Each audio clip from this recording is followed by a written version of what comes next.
എല്ലാവരും ആഗ്രഹം എന്താണെന്ന് വെച്ച് കഴിഞ്ഞാല് മരിക്കുന്ന സമയത്ത് ലാ ഇലാഹ ഇല്ലല്ലാഹ് മുഹമ്മദ് റസൂലുള്ള പറഞ്ഞിട്ട് മരിക്കണം എന്നാണ്. ഇല്ല, അങ്ങനെ തന്നെ അല്ലേ? അതുമില്ലേ? പക്ഷെ ജീവിതകാലത്തെ ചൊല്ലാൻ സമയമില്ല.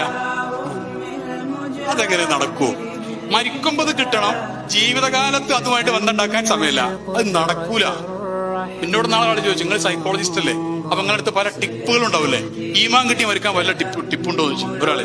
അപ്പൊ ഞാൻ പറഞ്ഞ ടിപ്പുണ്ട്. ഈമാൻ കിട്ടി മരിക്കാനുള്ള നല്ല സിമ്പിൾ ആയ ഒരു ടെക്നിക്കിന്റെ അടുത്തുണ്ട്. പറയണോ? വേണോ? ആ, കേട്ടോളി.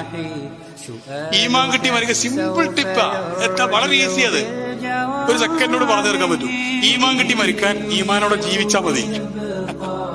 ഇത് പിന്നെ വേറെ അതിന് എക്സെപ്ഷൻസ് ചരിത്രത്തിലുണ്ട്. ദില്ലോം റാമിന്റെ ചരിത്രമൊക്കെ പഠിച്ചാൽ കാണും. ദില്ലോം റാം അങ്ങനെ ജീവിച്ച ഒരാളായിരുന്നു, അമുസ്ലിമായി ജീവിച്ച ആളായിരുന്നു. പക്ഷെ അവസാന സമയത്ത് ഇതായത് അങ്ങനെയൊക്കെ ഉണ്ട്. അത് വേറെ ചരിത്രം, നമ്മളത് നോക്കണ്ട. നമ്മളൊരു കോമൺ മനുഷ്യന്റെ ചരിത്രം നോക്കിയാൽ മതി. കാരണം മുമ്പ് അള്ളാന്റെ ഹബീബ്